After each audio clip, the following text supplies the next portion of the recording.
Alors, bonjour à tous. Je suis maintenant Maïs Eric, étudiant en licence informatique à l'Université de Bandung.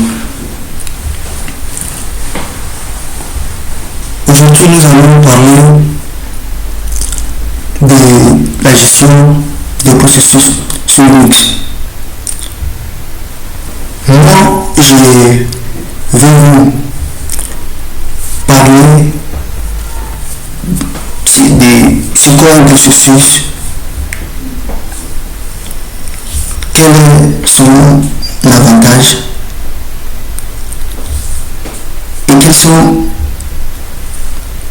les outils qu'on peut utiliser pour enfin voir les processus contenus dans nos différentes machines. Et en ce qui concerne le cas pratique pour l'utilisation de commandes spécifiques, ça serait avec notre camarade qui viendra avec sa partie. Et donc, la gestion des processus est l'un des rôles fondamentaux du système d'exploitation Linux. Elle consiste à créer, exécuter, surveiller, prioriser et arrêter les programmes en cours d'exécution sur une machine. Cette gestion permet d'assurer la stabilité du système, l'optimisation des performances, la répartition efficace des ressources, la détection rapide des anomalies. Maintenant, c'est quoi un processus? Un processus est une instance d'un programme en cours d'exécution. Prenons l'exemple. Un fichier Firefox est un programme. Firefox, c'est un navigateur qui s'installe par défaut lors de l'installation du système Linux dans votre machine. Et donc, ces fichiers, lorsque vous ouvrez maintenant le navigateur Firefox, Linux crée un processus Firefox.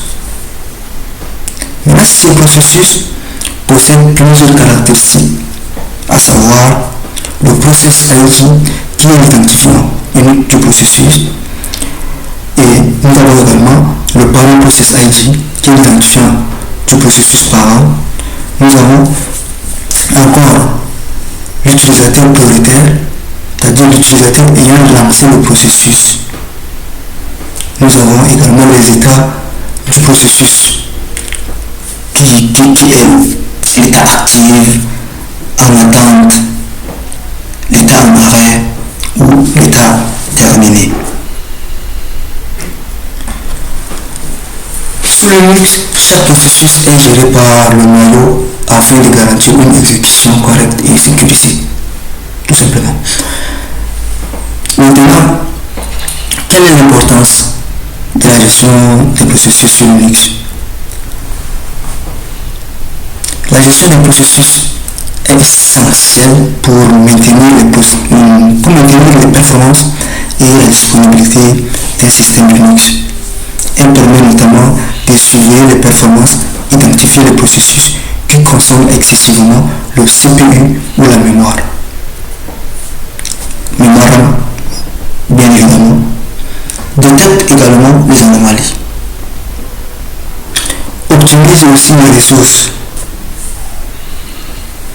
Maintenant, comme je l'avais souligné ici, pour faire la gestion des processus, il y a des outils adéquats où on utilise pour faire cela. Donc, nous allons utiliser l'outil HTOP. HTOP est un outil interactif de surveillance et de gestion des processus sur Linux. Cet outil constitue une version avancée et plus conviviale de la commande top.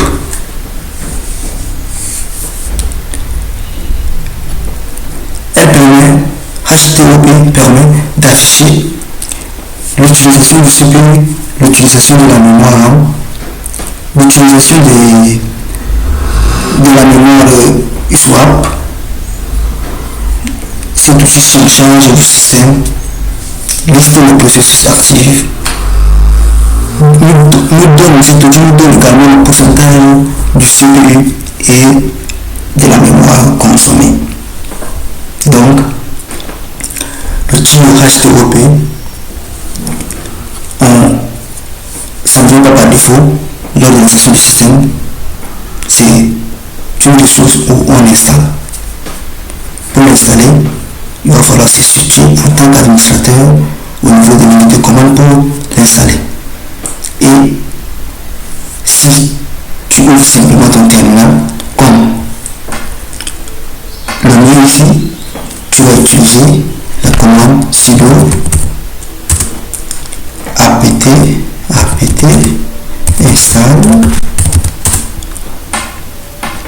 installe.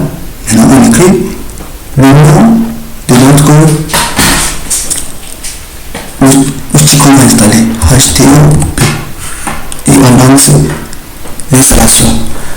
Là déjà, moi c'est un outil où il faut avoir la connexion pour pouvoir l'installer. Moi je suis hors. Je voulais vous faire juste une petite démonstration avant de voir l'utilisation même avec notre camarade qui viendra après. Donc j'introduis le mot de passe de mon système rapidement.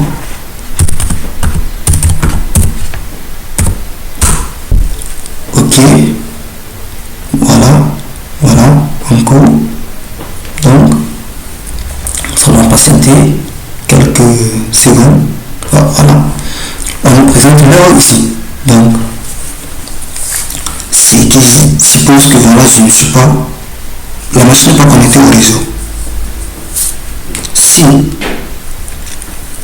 donc vous allez voir l'installation de cet outil avec notre camarade qui viendra après. Maintenant je vais vous parler des avantages et le domaine d'utilisation de HTOP. En ce qui concerne les avantages de l'outil HTOP, cet outil a une interface intuitive qui est claire, colorée et plus facile à lire que celui des Top. Maintenant, depuis l'interface, il est possible de terminer un processus, changer sa priorité et rechercher un processus, analyser rapidement les performances. Maintenant, en ce qui concerne les inconvénients de cet outil,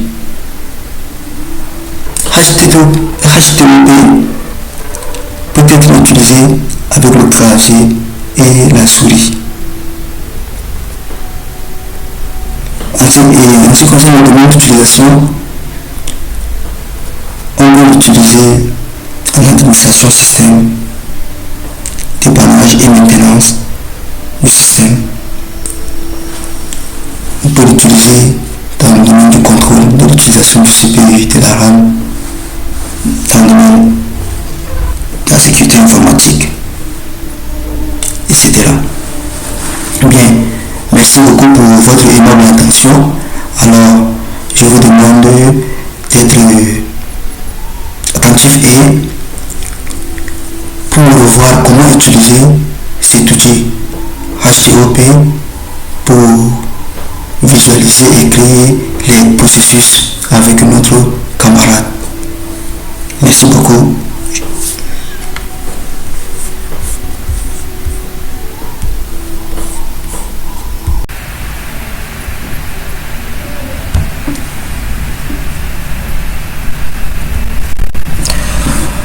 Bonjour monsieur, bonjour chers camarades, moi je m'appelle Moulou Bassamangara, je suis étudiant 2. Maintenant, ma partie c'est partie système supervision avec HTPO. HTTPO est un outil interactif de suppression des processus. Suppression des processus en temps réel sous Linux. En temps réel sous Linux, c'est une version améliorée de TPO avec une interface plus visible des fonctionnalités supplémentaires. Maintenant, on passe ici à l'installation. SUTO. Voilà. APT. Voilà. UP. Date. UP. Date.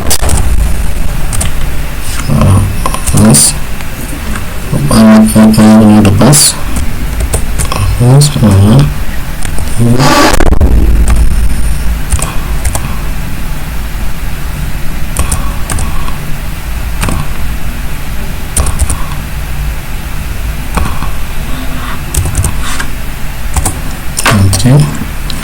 Voilà.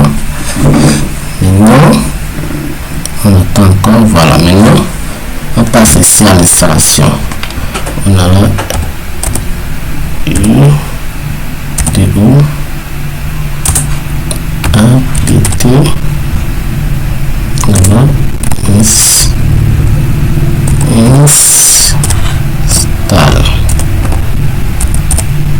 Install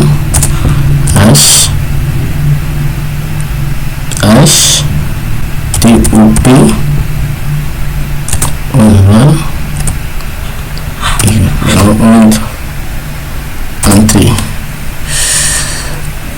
Alors voilà,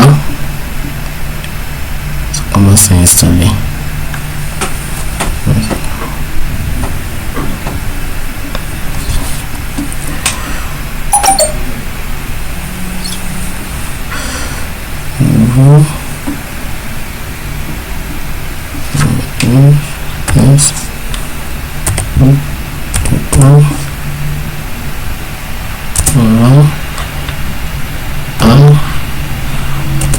Voilà, APT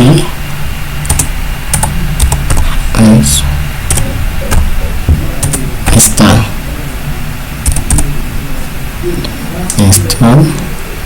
On a ici HTTP. Voilà. Et voilà.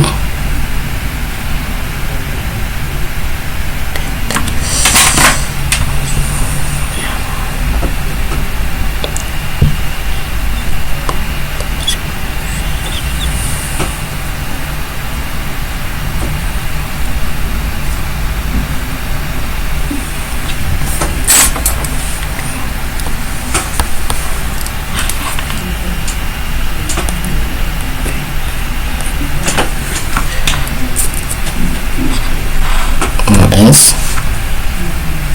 Voilà, S U T O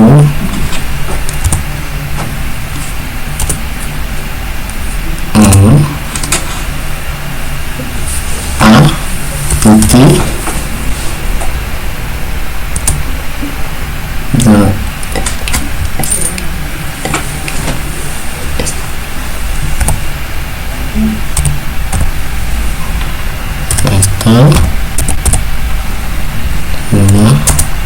H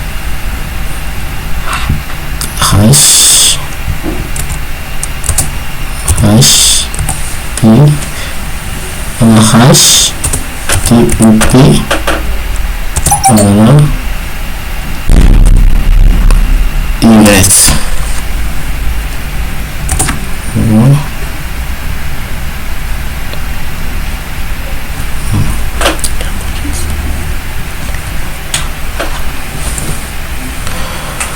Voilà, on a déjà installé notre HTTPO. Maintenant, ce qu'il nous a fait ici, c'est quoi? Ce qu'il nous a fait ici,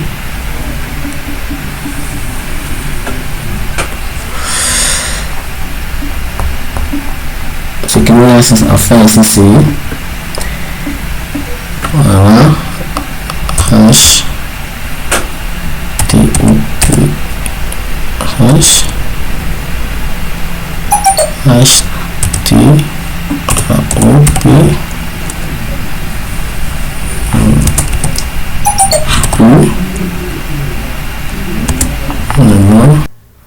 Salut à tous, moi c'est Dawagara Prosper, étudiant à l'université de Ngaoundéré.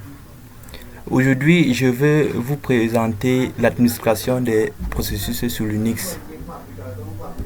Sans toutefois tarder, nous devons d'abord connaître la version de notre système d'exploitation installée. Et pour ce faire, on doit tous se taper la commande unm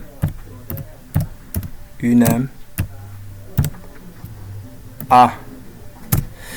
Ici, on constate que la version du système ici est Linux de noyau 5.15.0.25 générique. Oui. Maintenant, passons à l'identification des processus sous Linux. Pour afficher la liste de tous les processus, on utilise la commande ps o.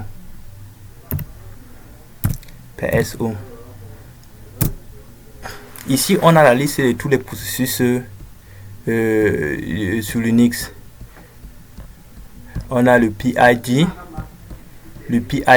qui a la priorité, pourcentage CPU qui est la mémoire que ces processus occupent dans l'unité centrale, et la mémoire MEM qui est la mémoire que ces processus utilisent dans notre machine. Oui. Et sans toutefois tarder encore,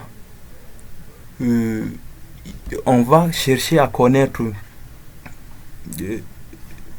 plus de précision sur l'arborescence parent-enfant, oui, des processus. Ici, on doit tous se taper la commande ps ou f pour connaître l'arborescence entre le parent et l'enfant des processus. Oui. Ici, il y a une nuance, il y a un peu une nuance ici. Au niveau de la première commande, on constate les processus simples. Ici, dans cette commande, on a cette arborescence qui diffère de la première commande. Donc ici, ça signifie que il y a l'arborescence entre le parent et l'enfant du processus plutôt. Oui. On peut aussi voir le processus init qui est le père de tout le processus. C'est là on tape tout, c'est la commande ps p1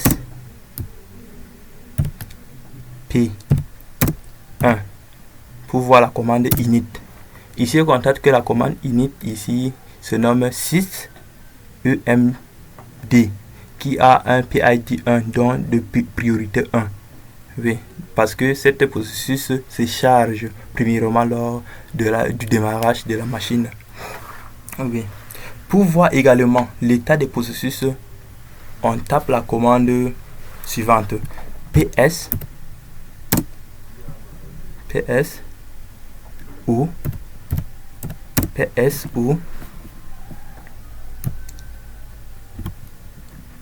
slash a w k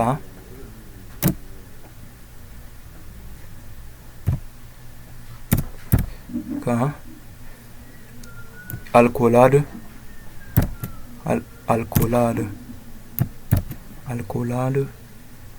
print en minuscule print $8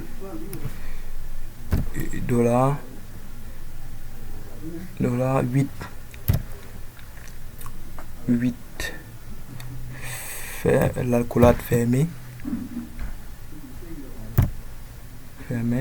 store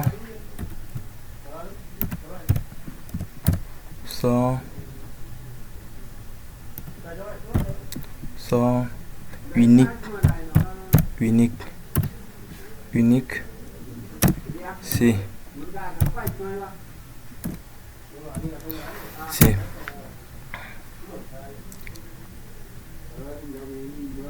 ici on constate un peu une erreur au niveau de la commande faite.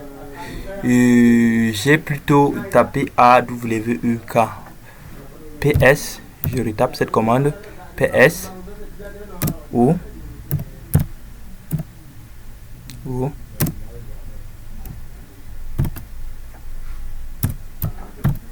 O A W K K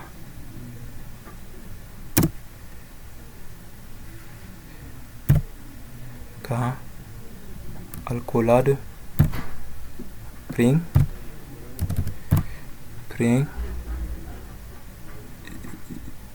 T print dollar 8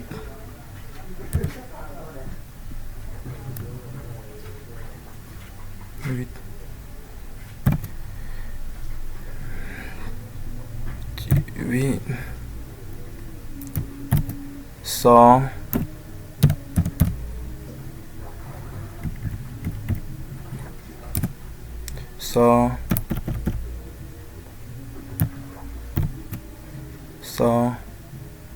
unique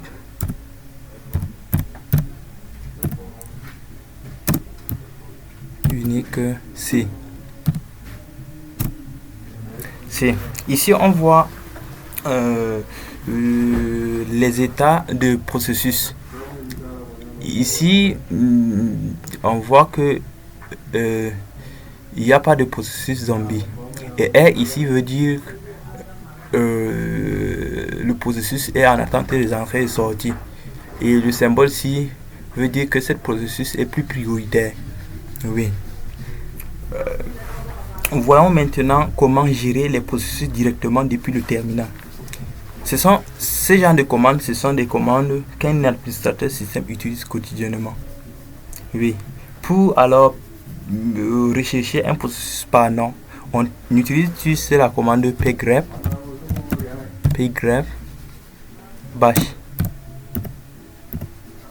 bash v. On a aussi la commande slep qui permet de lancer un processus en arrière-plan. Ici, je précise que je vais lancer 2 processus en arrière-plan pour me permettre plus l'explication de cette partie. Donc, je lance d'abord le premier processus. Le premier processus, slip 500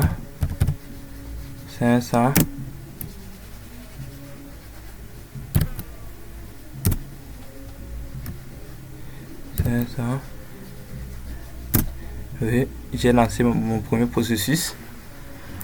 Je vais lancer ensuite le deuxième. Slip 400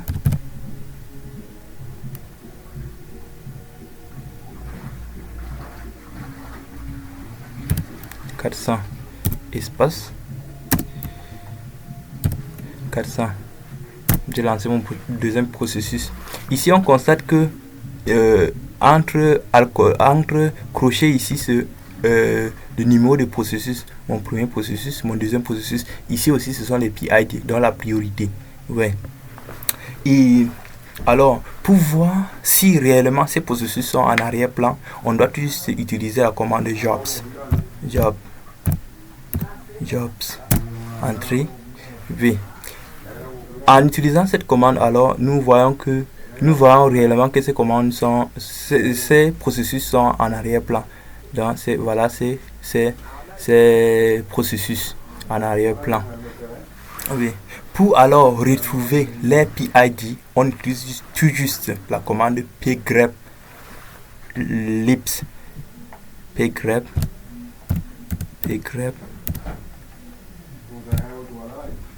lips lip.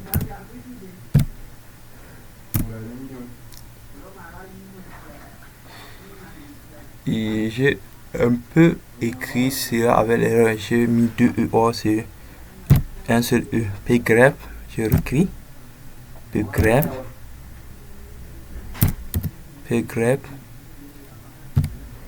grep sleep.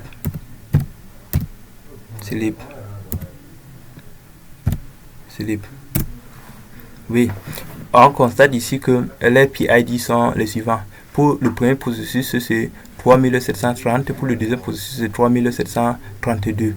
Oui. Maintenant, pour suspendre alors ces processus, on utilise la commande kill. Ici, je vais suspendre le premier processus. Donc, on utilise la commande kill, stop, en majuscule, stop. Maintenant, je vais utiliser le PID de cette ce processus 3730. Je fais entrer. Hop. On constate que cet processus a été stoppé. Oui, a été stoppé. Donc, premier processus stoppé. Donc, voilà, oui. Cette processus a été stoppé. On peut faire de même pour le processus 2, mais ici, je ne veux pas le suspendre. Oui. Maintenant, reprenons alors le processus 1. Donc, reprendre. La commande pour reprendre alors ce processus est juste kill en minuscule, kill,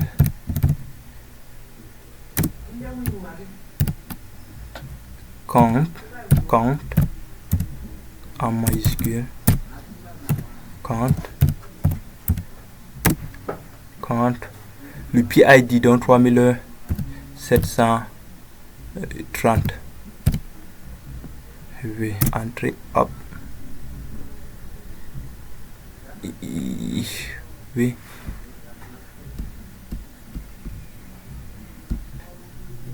Ici, notre processus a été stoppé. Maintenant, on veut arrêter proprement. On veut arrêter proprement cette processus. Oui, on utilise la commande kill en minuscule, kill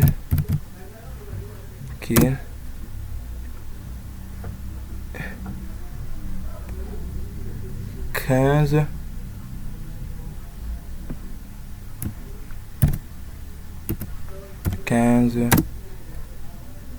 3730. Ça, c'est arrêté proprement. Oui. Donc, ici, on a le terminal nous montre que le processus 1 a été terminé.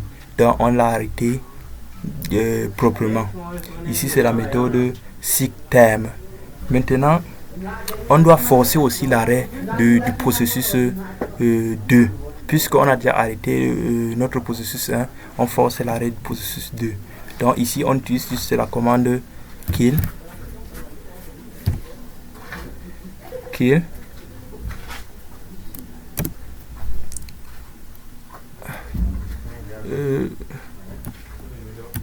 9. Le PID du processus 2, 3731. 32, oui, c'est 32, pas 31. 32. Ici. Oui, hop. Oui, j'ai un peu fait l'erreur au niveau de la commande. Donc, c'est plutôt kill avec 2 L. Kill.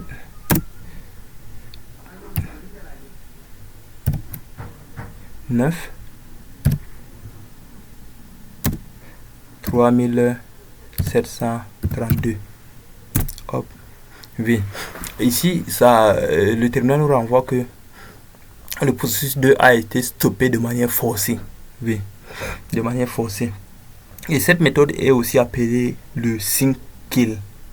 Oui. Différemment de la première méthode qui est la méthode de stopper proprement, déjà pas forcé. Oui. Maintenant, passons à la modification de la priorité. On lance un processus avec une faible priorité, nice, P15, plus 15. Puis, on la modifie à chaud avec renice. Pour le lancer, on fait, puis c'est la commande nine. 9 N 15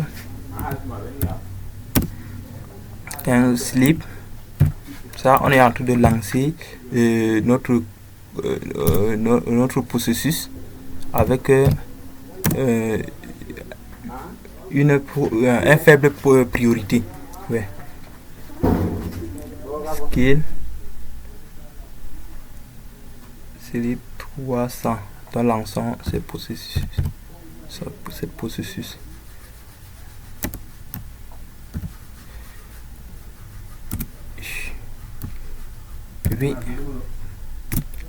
V. Ici, on a déjà lancé notre processus. Cette processus, on considère qu'il a une faible priorité.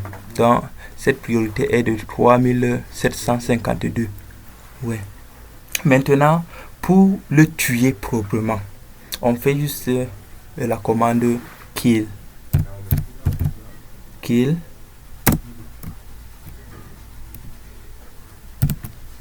Quinze 15. Et on met sa priorité 3752.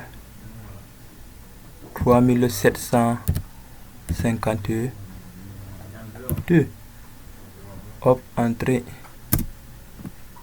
V. Ici, notre processus a été stoppé. V. Ici s'achève alors ma part de présentation. Oui. Et je vous dis à bientôt. Bonne suite. Merci. Salut à tous, je suis Younes Deyagit, un étudiant de l'université de Ngandere. Dans cette vidéo, on va plonger dans l'analyse des performances d'un système Linux. On va voir comment définir un état normal, surveiller les métriques critiques, détecter des anomalies comme les fuites mémoire ou les processus zombies, et enfin optimiser le système. Sans tarder, on commence. Avant de détecter une anomalie, il faut savoir à quoi ressemble un système en bonne santé. C'est ce qu'on appelle la baseline. On a la commande uptime. Cette commande nous donne depuis combien de temps la machine est mise en marche et surtout le load average sur le 1, 5 et 15 minutes. On a ensuite la commande vmstate. Cette commande nous donne une vue globale toutes les secondes pendant 7 secondes. C'est notre tableau de bord de base. Ensuite, on a la commande iostate.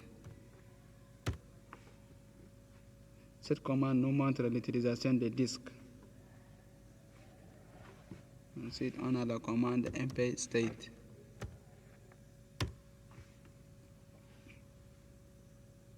Cette commande détaille l'activité de chaque cœur CPU, indispensable pour détecter un déséquilibre de charge. On a encore la commande SAR. Cette commande peut enregistrer ces métriques dans le temps, très utile pour analyser a posteriori ce qui s'est passé. Maintenant, on passe à l'analyse du CPU. La première chose à comprendre, c'est le load average. On a le nproc, la commande nproc. Cette commande nous montre le nombre de cœurs. Si j'ai 4 cœurs et un load average de 4.0, le système est à 100% de capacité. Au-dessus de 4, il commence à souffrir. En dessous de 2, tout va bien. Et moi ici j'ai 1, donc en dessous de 2. On a la commande mpstate encore. Regardez les colonnes. Le pourcentage user, c'est le CPU consommé par vos applications. Le pourcentage sys, c'est le noyau. Le pourcentage IO weight, c'est du CPI perdu à atteindre le disque. Si c'est élevé, le problème vient du stockage, pas du CPI. Le pourcentage style apparaît sur les machines virtuelles. C'est du CPI que l'hyperviseur vous vole. On a ici la commande top, type of processes. On efface.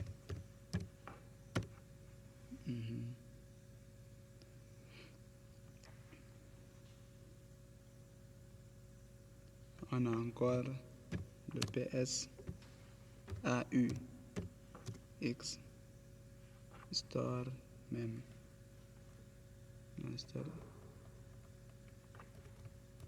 CPU. On prend 10. Cette commande affiche les 10 processus qui consomment le plus de CPU. Si vous voyez un processus à 90% en permanence, en 99% en permanence, c'est votre suspect numéro 1 qui consomme le plus de CPU. Maintenant, on passe à l'analyse des mémoires approfondies. C'est souvent mal interprété. C'est souvent mal interprété. On tape notre commande free h. Beaucoup de gens paniquent en voyant la mémoire utilisée élevée. Mais Linux utilise la mémoire libre comme cache disque. C'est normal et sain. Ce qui compte vraiment, c'est la ligne disponible. C'est ce que vos applications peuvent réellement utiliser. On a encore la commande cat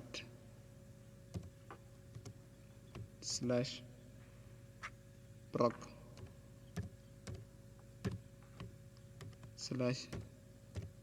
/même info. C'est pour aller plus loin. Cette commande a le répertoire proc et même info donne le détail complet des caches, des buffers, des swap free. Si le swap est utilisé massivement, le système manque de RAM.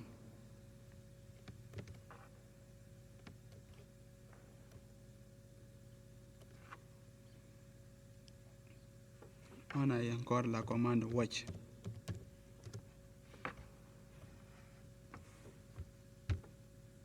Avec watch, on rafraîchit le répertoire proc, PID et status. Chaque seconde, regardez VMRS. C'est la RAM réellement utilisée. Si elle augmente sans jamais redescendre, c'est une fuite de mémoire.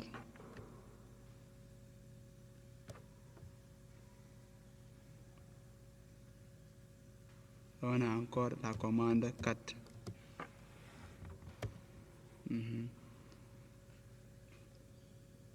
Le swapping contrôle à quel point le noyau utilise le swap. La valeur par défaut est 60. C'est un serveur, on recommande de la baisser à 10 pour garder les données en RAM. On a encore la commande sudo 6 contrôle ctl vm point swapping égale à 10. C'est pour l'appliquer immédiatement sans redémarrer. Pour le rendre permanent, on l'écrit dans le répertoire /etc/sysctl.conf. Alors, on parle aux parties détection d'anomalies.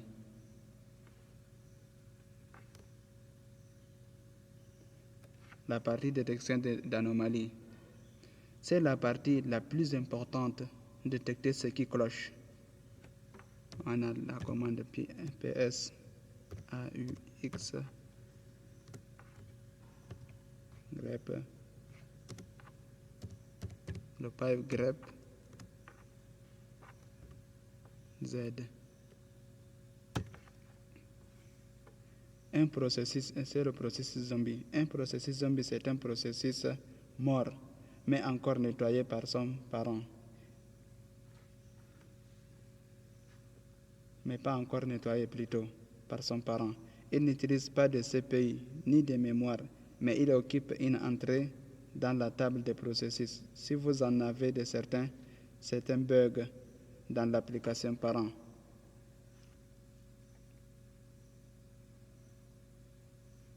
On tape sur kill, la commande kill signal ppid.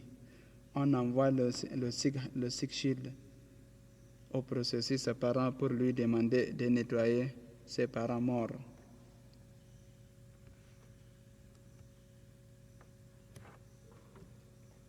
On a encore le processus en état D, le PS AUX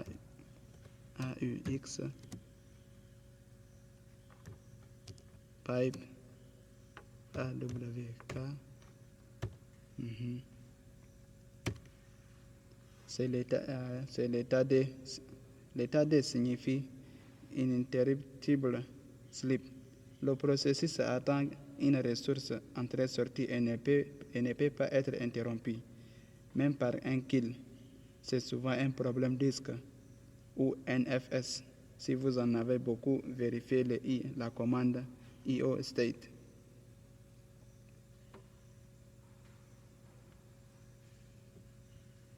On a encore la commande ls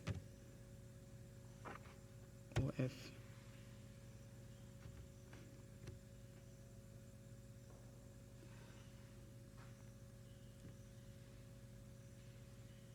Ici, chaque fichier ouvert consomme un descripteur. Si ce nombre augmente sans cesse pour un processus, il y a une fuite. On peut voir la limite maximale avec la commande ulimit -n. Donc on a le nombre maximal ici, c'est 1024. On a encore deux commandes. On a encore deux commandes pour repérer les processus qui abusent du CPI ou de la mémoire, croisées avec LSOF, avec la commande LSOF pour voir ce qu'ils font. Donc les deux commandes sont le PS AUX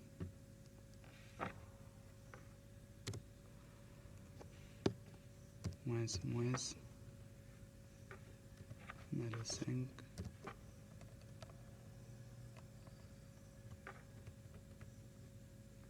CPU. Voilà, ici c'est la première commande. Et la deuxième commande, c'est pour les mêmes.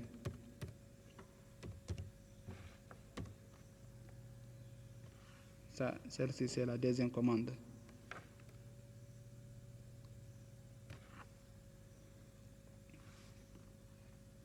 Maintenant, pour la recommandation d'optimisation. Maintenant qu'on s'est diagnostiqué, parlons sur optimisation. Pour optimisation, on va voir la commande 6 CTL.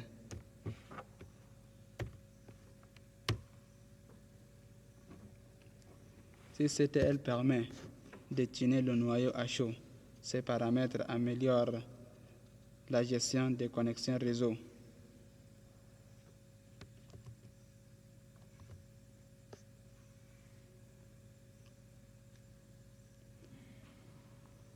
On a encore la commande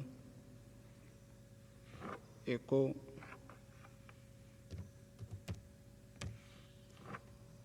voilà. On nous demande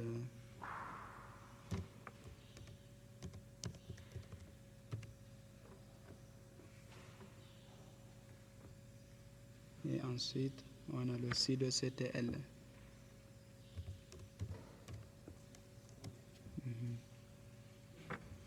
CTL.p. Ces commandes, c'est pour persister après redémarrage. On écrit dans le répertoire /etc/ctl.conf et on recharge avec -p. Pour vider la cache proprement, on a la commande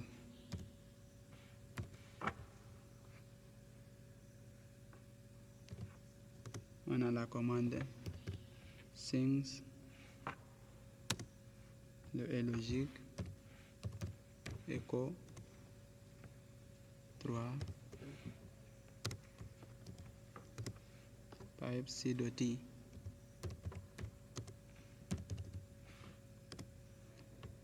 /proc /6 /vm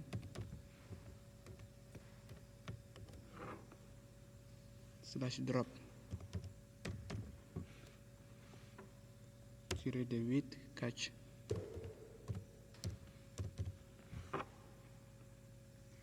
En cas de manque de mémoire urgent, on peut libérer le cache disque. Attention à ne faire que ponctuellement.